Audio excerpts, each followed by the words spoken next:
আসসালামু আলাইকুম রহমতুল্লাহি ওয়াবারাকাতুহ। আলহামদুলিল্লাহি ওয়াহদাহ ওয়াসসালাতু ওয়াসসালামু আলা মান লা নাবিয়্যা বা'দাহ ওয়া আলা আলিহি ওয়া সাহবিহি ওয়া মাওয়ালা। সুপ্রিয় দর্শক শ্রোতা ভাই ও বোনেরা, আলহামদুলিল্লাহ, আল্লাহ পাকের দরবারে অসংখ্য শুকরিয়া যে আমরা এমন একজন নবী যিনি খুলুকে আজিমের অধিকারী, আল্লাহ রাব্বুল আলামিন যাকে মহান চরিত্র দিয়ে পৃথিবীতে পাঠিয়েছেন, এরকম একজন নবীর আমরা উম্মত হতে পেরেছি এবং এই নবী সম্পর্কে আমরা কিছু সামান্য আলোচনা করতে পারছি, শুনতে পারতেছি। এই জন্য আল্লাহর দরবারে শুকরিয়া আদায় করি, সকলে বলি আলহামদুলিল্লাহ। সম্মানিত ভাই বোনেরা, আমরা নবী সাল্লাল্লাহু আলাইহি সাল্লামের ৮০টি বৈশিষ্ট্য আমরা আলোচনা করছি, যেই বৈশিষ্ট্যগুলো শুধুমাত্র আল্লাহ রাব্বুল আলামিন নবী সাল্লাল্লাহু আলাইহি সাল্লামকে এবং তার উম্মতকে দান করেছেন, যেটা আর কোনো নবীকে বা নবীর কোনো উম্মতকে আল্লাহ রাব্বুল আলামিন দান করেন নাই। এরকম ৮০টি বৈশিষ্ট্য আমরা আলোচনা করছি ধারাবাহিকভাবে। ইতিপূর্বে আমরা ৬৫টি বৈশিষ্ট্য আলোচনা করেছি। আজকের এই পর্বে আমরা ৬৬ থেকে ৭০ পর্যন্ত ৫টি বৈশিষ্ট্য আমরা আলোচনা করব ইনশাআল্লাহ। ৬৬ নম্বর বৈশিষ্ট্য সেটি হলো আল্লাহ রাব্বুল আলামিন এই উম্মতের মধ্য থেকে, উম্মতে মুহাম্মদী সাল্লাল্লাহু আলাইহি সাল্লামের পক্ষ থেকে মধ্য থেকে প্রতি ১০০ বছরের মাথায় নবী সাল্লাল্লাহু আলাইহি সাল্লামের এই দিনকে সংস্কার করার জন্য, তাজদীদ করার জন্য এবং এই দিনকে সমস্ত শিরিক বেদাত মুক্ত করার জন্য আল্লাহ পাক মুজাদ্দিদ প্রেরণ করবেন। এটা নবী সাল্লাল্লাহু আলাইহি সাল্লামের এবং এই উম্মতের একটি বৈশিষ্ট্য। অর্থাৎ অন্যান্য আম্বিয়া আলাইহিমুসসালাম যখন পৃথিবী থেকে চলে যেতেন, যখন তাদের ওফাত হইতো, তখন তাদের উম্মতেরা কিছুদিন পরে তাদের রেখে যাওয়া দিনকে বিকৃত করে ফেলতো। তারা আস্তে আস্তে পর্যায়ক্রমে শিরকের দিকে ধাবিত হতো, তারা আস্তে আস্তে বিদআতের দিকে ধাবিত হইতো, তারা তাওহীদ থেকে এবং সুন্নত থেকে আস্তে আস্তে বিচ্যুত হয়ে যেত। কিন্তু পরবর্তীতে আল্লাহ পাক আরেকজন নবী পাঠাইতেন। ওই নবী এসে তার আবার দিনকে শিরক মুক্ত করার, বেদাত মুক্ত করার চেষ্টা করতেন। কিন্তু এই নবীর পরে যেহেতু কিয়ামত পর্যন্ত আল্লাহ রাব্বুল আলামিন আর কোনো নবী পাঠাবেন না, কোনো রাসূল পাঠাবেন না, এই জন্য আল্লাহ রাব্বুল আলামিন এই উম্মতের প্রতি শতাব্দীর মধ্যে, প্রতি ১০০ বছরের মধ্যে আল্লাহ রাব্বুল আলামিন এমন ব্যক্তি পাঠাবেন যেই ব্যক্তিটা শিরক এবং বেদাতকে উৎখাত করে তাওহীদ এবং সুন্নাহকে প্রতিষ্ঠা করবেন। এরকম মুজাদ্দিদ আল্লাহ রাব্বুল আলামিন এই উম্মতের মধ্য থেকে পাঠাবেন। এই ব্যাপারে সুনানে আবু দাউদের হাদিস, আল্লাহ রাসূল সাল্লাল্লাহু আলাইহি ওয়াসাল্লাম বলেন, ইন্নাল্লাহা ইয়াবআসু লিহাযিহিল উম্মাহ আলা রাসি কুল্লি মিয়াতি সানাতিন মান ইউজাদ্দিদু লাহা দীনাহা। আল্লাহ রাব্বুল আলামিন এই উম্মতের জন্য প্রত্যেক ১০০ বছরের মাথায় এমন ব্যক্তি পাঠাবেন যে ব্যক্তি মান ইউজাদ্দিদু লাহা দীনা, যে ব্যক্তি তার দিনকে তাজদীদ করবেন, সংস্কার করবেন, অর্থাৎ দিনকে শিরক এবং বেদাত মুক্ত করবেন। এরকম মুজাদ্দিদ আল্লাহ রাব্বুল আলামিন প্রতি শতাব্দীতেই পৃথিবীতে প্রেরণ করবেন। সুবহানাল্লাহ। এটা নবী সাল্লাল্লাহু আলাইহি সাল্লামের দিন যাতে কিয়ামত পর্যন্ত অবিকৃত থাকে, যাতে এই দিনটা শিরক মুক্ত, বেদাত মুক্ত থাকে।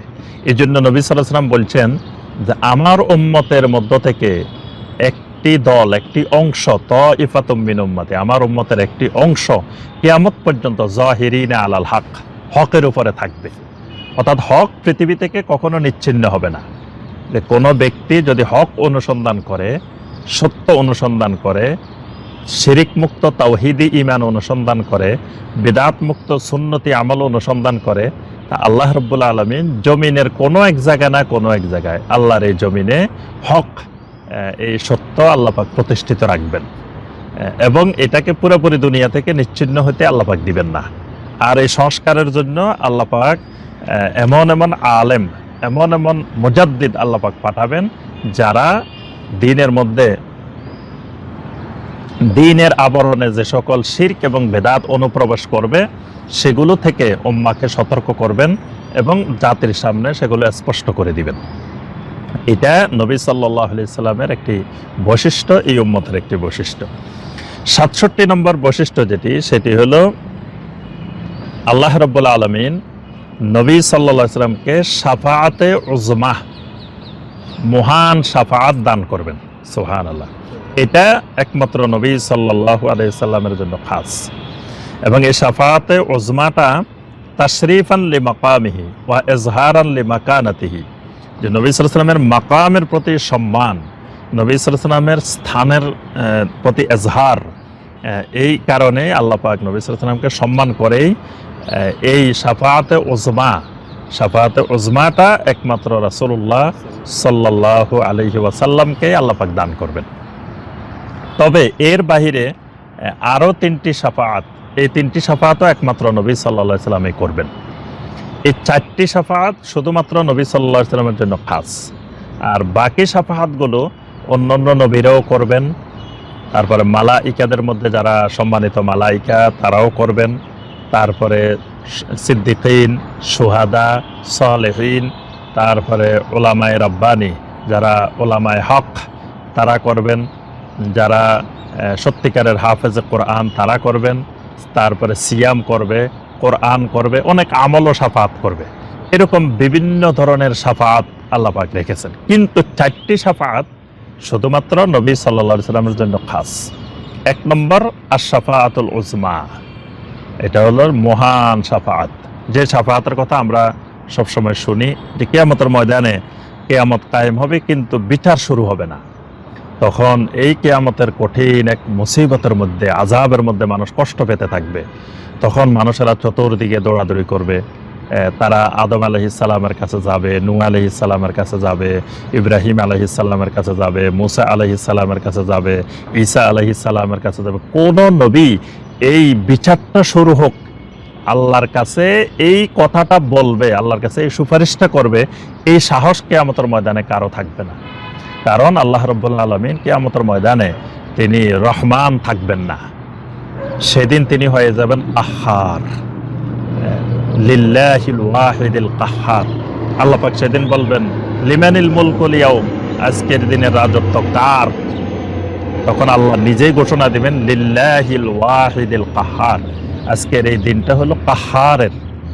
এই কাহ্হার মানে আল্লাহ রাব্বুল আলামিন এত কঠিন রাগান্বিত হবেন, এই রাগ আল্লাহর বন্ধ করার জন্য কোনো নবী এই রাগের সামনে আল্লাহর সামনে যাওয়ার সাহস করবেন না। সবাই শুধু বলবেন আল্লাহুম্মা সাল্লিম, আল্লাহুম্মা সাল্লিম। আয় আল্লাহ, নবী সাল্লাল্লাহু আলাইহি ওয়াসাল্লাম বলেন কিয়ামতের দিন কোনো মানুষের মুখ থেকে কোনো কথাই বের হবে না, শুধু আল্লাহর নবীরা কথা বলবেন। নবীরা কি বলবেন? আল্লাহুম্মা সাল্লিম, আল্লাহুম্মা সাল্লিম। আয় আল্লাহ নিরাপত্তা দান করুন, আয় আল্লাহ নিরাপত্তা দেন। তখন সব নবী মুহাম্মদ রাসূলুল্লাহ সাল্লাল্লাহু আলাইহি ওয়াসাল্লামকে দেখাই দিবেন যে তোমরা তার কাছে যাও, তোমরা তার কাছে যাও। তো সর্বশেষ সমস্ত মানুষ, খালি আমরা না, এই উম্মত না, আদম আলাইহিস সালাম থেকে সব মানুষ আল্লাহ রাসূল সাল্লাল্লাহু আলাইহি ওয়াসাল্লামের কাছে আসবে যে শাফাআত শুরু করার জন্য। আল্লাহ রাসূল সাল্লাল্লাহু আলাইহি ওয়াসাল্লাম বলেন আনা লাহা ফাআস্তাযিনু আলা রাব্বি ফায়ুযানু লি। তখন এই বিচার শুরু করার জন্য আমি আল্লাহর কাছে শাফাআতের অনুমতি চাইব, আল্লাহ পাক আমাকে অনুমতি দিবেন। সুবহানাল্লাহ। এরপরে আমি আল্লাহর কাছে অনুমতি চাইব এবং আমি সাজদার মধ্যে থাকবো, আখিরু লাহু সাজিদান, আমি আল্লাহর দরবারে সাজদায় পড়ে যাব। তখন আল্লাহ পাক বলবেন ইয়া মুহাম্মদ ইরফা রাসাক, হে মুহাম্মদ সাল্লাল্লাহু আলাইহি ওয়াসাল্লাম আপনার মাথা উত্তোলন করুন, আপনি সাজদা থেকে উঠুন। ওয়াকুল ইউসমা, আপনি যা বলবেন তাই শোনা হবে। সুবহানাল্লাহ। ওয়াসাল তুতা, আপনি যা চাইবেন তা দেওয়া হবে। ওয়াশফা তুশাফা, আপনি শাফাআত করেন, আপনার শাফাআত গ্রহণ করা হবে। সুবহানাল্লাহ। তখন নবী সাল্লাল্লাহু আলাইহি ওয়াসাল্লাম এই সমগ্র মানবতার জন্য সুপারিশ করবেন। তাহলে নবী সাল্লাল্লাহু আলাইহি ওয়াসাল্লাম শুধু এই উম্মতের নবী না, শুধু এই মুসলিমদের নবী না, তিনি সমস্ত মানুষের নবী। কিয়ামতের ময়দানে এই শাফাআতে উযমা সকল মানুষের জন্য, এটা একমাত্র মুহাম্মদ রাসূলুল্লাহ সাল্লাল্লাহু আলাইহি ওয়াসাল্লামের জন্য খাস। আরেকটি শাফাআত, এই জন্য নবী সাল্লাল্লাহু আলাইহি ওয়াসাল্লাম বলেন আনা সাইয়্যিদুন নাস ইয়াউমাল কিয়ামা, আমি কিয়ামতের দিন সমস্ত মানুষের সাইয়্যিদ, অর্থাৎ খালি আমার উম্মতের সাইয়্যিদ না, আমার উম্মতের নেতা না, আমি কিয়ামতের ময়দানে সমস্ত মানুষের সাইয়্যিদ। সুবহানাল্লাহ।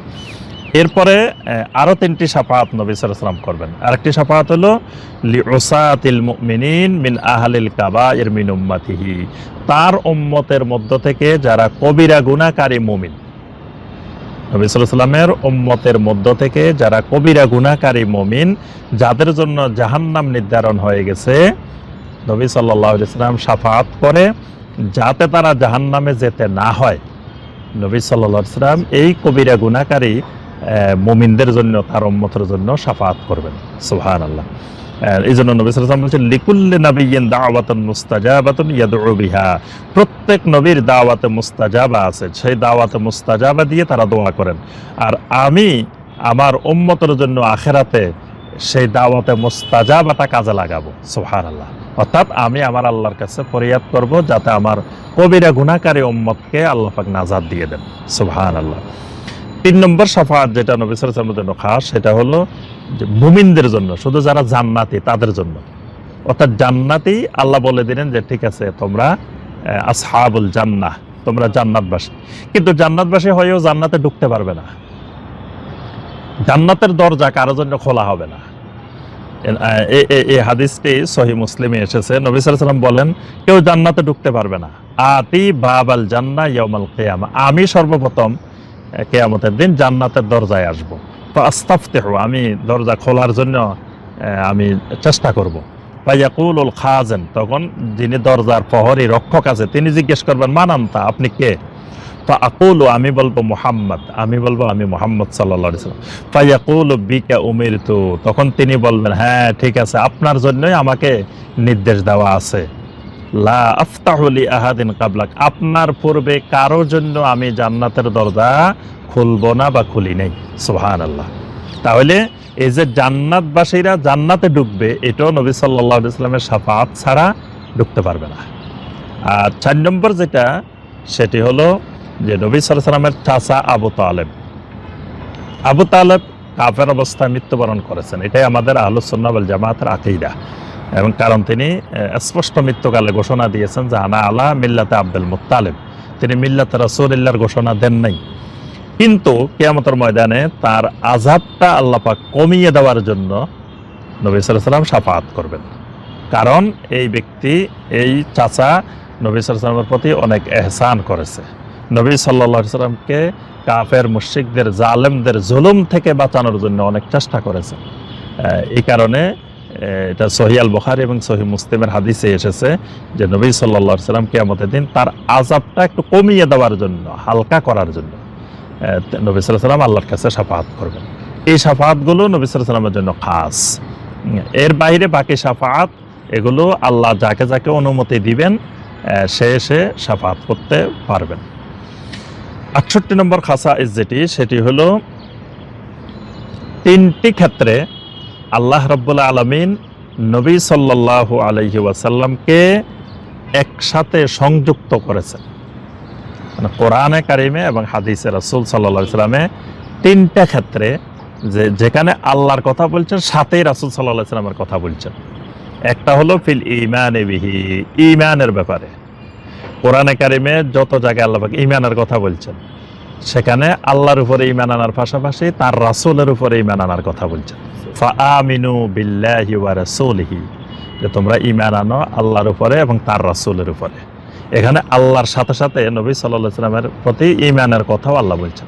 এজন্য লা ইলাহা ইল্লাল্লাহ ঈমান আনলে ঈমানদার হবে না যতক্ষণ না মুহাম্মদ রাসূলুল্লাহর উপরে ঈমান আনবে। এই ঈমানের ক্ষেত্রে আল্লাহর সাথে নবী সাল্লাল্লাহু আলাইহি ওয়াসাল্লামকে সম্পৃক্ত করেছেন। তারপরে ওয়াফি তাআতিহি, আল্লাহর আনুগত্যের ক্ষেত্রে যত জায়গায় আল্লাহর আনুগত্যের কথা বলছেন সাথে রাসূলের আনুগত্যের কথা বলছেন।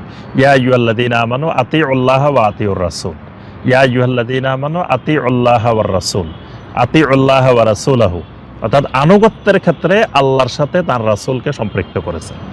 3 নম্বর ওয়াফি মাহাব্বাতিহি, যত জায়গায় আল্লাহকে ভালোবাসার কথা বলছেন, মহব্বত করার কথা বলছেন, সাথে রাসূল সাল্লাল্লাহু আলাইহি ওয়াসাল্লামকে মহব্বতের কথাও বলছেন।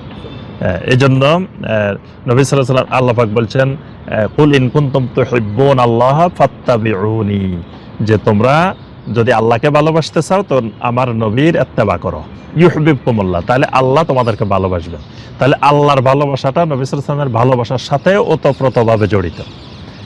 এজন্য এটা নবী সাল্লাল্লাহু আলাইহি ওয়াসাল্লামের জন্য খাস, যে ঈমানের ক্ষেত্রে, ইতাআতের ক্ষেত্রে, মহব্বতের ক্ষেত্রে, 3 ক্ষেত্রে আল্লাহ রাব্বুল আলামিন তার নিজের সাথে নবী সাল্লাল্লাহু আলাইহি ওয়াসাল্লামকে সম্পৃক্ত করেছেন। 69 নম্বর বৈশিষ্ট্য সেটি হলো নবী সাল্লাল্লাহু আলাইহি ওয়াসাল্লামের জন্মের পূর্বে আল্লাহ রাব্বুল আলামিন আসমানের দরজাগুলোকে একেবারে উপরের দিকে যাওয়া এক প্রতিবন্ধকতা আল্লাহ পাক তৈরি করে দিয়েছেন। এটা নবী সাল্লাল্লাহু আলাইহি ওয়াসাল্লামের জন্য খাস। অন্য কোন নবী দুনিয়াতে আগমনের আগে এইভাবে দরজাগুলো, আসমানের দরজাগুলোকে কঠিন পাহারা দেওয়া বা উচ্চ আকাশে শয়তান জিন তারা গমন করা, এটাকে আল্লাহ বন্ধ করেননি। এই জন্য দেখা গেছে অনেক নবী আগমনের আগে কিন্তু শয়তানেরা ওই যুগের তাগুতদেরকে, শয়তানদেরকে জানিয়ে দিয়েছেন যে কিছুদিনের মধ্যে একজন নবী আসবে বা একজন ব্যক্তি আসবে যে তোমার এই রাজত্ব শেষ করে দিবে, যে এটা করবে, এরকম অনেক পূর্বাভাস দিছে।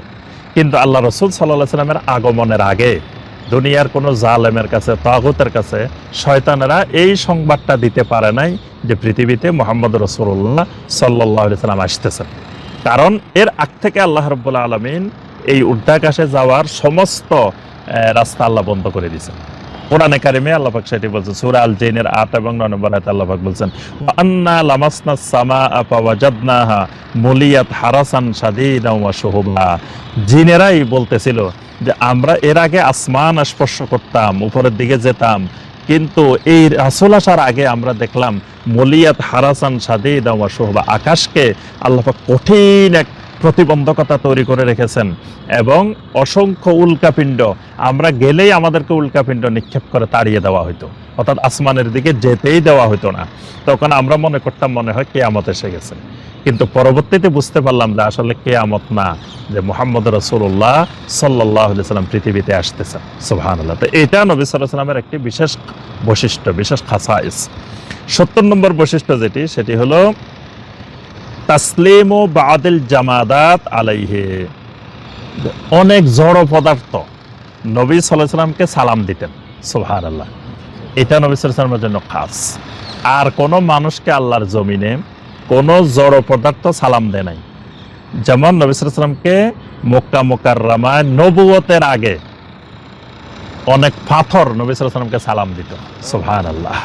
নবী সাল্লাল্লাহু আলাইহি ওয়াসাল্লামকে পাথর, যে পাথর আমরা মনে করি যে তার কোনো প্রাণ নাই, রূহ নাই, কিছু বুঝে না, এমনি পাথর পড়ে আছে, সেই পাথর নবী সাল্লাল্লাহু আলাইহি ওয়াসাল্লামকে সালাম দিতেন। এই যে সালামটা, একটা জড় পদার্থ সালাম দিতেন, এটা আর কোনো মানুষকে, অন্য কোনো নবী রাসূলকেও দেন নাই, কোনো মানুষকে পৃথিবীতে দেন নাই। এটা নবী সাল্লাল্লাহু আলাইহি ওয়াসাল্লামের একটি বিশেষ বৈশিষ্ট্য। সহিহ মুসলিমের হাদিসে এসেছে, আল্লাহ রাসূল সাল্লাল্লাহু আলাইহি ওয়াসাল্লাম বলছেন, ইন্নী লাআরিফু হাজারান, আমি ওই পাথরটাকেও চিনি, কানা ইউসাল্লিমু আলাইয়া ক্বাবলা আন উবআসা। আল্লাহু আকবার। যে আমি নবুয়তের আগে, আমাকে যখন আল্লাহ পাক এখনো নবী বানান নাই, তখনও ওই পাথরটা আমাকে সালাম দিত। ওয়া ইন্নী লাআরিফু লান, এখনো আমি ওই পাথরটা চিনি। সুবহানাল্লাহ। তাহলে এই যে নবী সাল্লাল্লাহু আলাইহি ওয়াসাল্লামকে একটা পাথরও চিনছে যে তিনি আল্লাহ রাসূল, তাকে সালাম দিয়েছেন। এবং একটা লম্বা হাদিস রয়েছে, সাহাবায়ে কেরাম এসে নবী সাল্লাল্লাহু আলাইহি ওয়াসাল্লামকে বলছেন যে আপনাকে তো রাস্তা দিয়ে যখন যান তখন আপনাকে পাথর, গাছপালা এগুলো আপনাকে সেজদা করে, এগুলো আপনাকে সালাম দেয়, তা আমরা একটু আপনাকে সেজদা করতে চাই, কারণ আমরা তো ফানাহনু আহাক্কু আন নাসজুদা লাকা, সেজদা করার ক্ষেত্রে আমরা তাদের চেয়ে আরো বেশি হকদার। তখন নবী সাল্লাল্লাহু আলাইহি ওয়াসাল্লাম বলছেন, না, যে উবুদু রাব্বাকুম ওয়া আকরিমু আখাকুম, তোমরা ইবাদত করবা, সাজদা করবা একমাত্র তোমাদের রবকে, আল্লাহকে, আর আমাকে তোমরা একরাম করবা, সম্মান করবা তোমাদের ভাই হিসেবে। তাহলে এখানে এই হাদিসেও দেখা যায় যে নবী সাল্লাল্লাহু আলাইহি ওয়াসাল্লামকে বিভিন্ন জড় পদার্থ, গাছপালা, তারপরে পাথর, এগুলো নবী সাল্লাল্লাহু আলাইহি ওয়াসাল্লামকে সালাম দিত।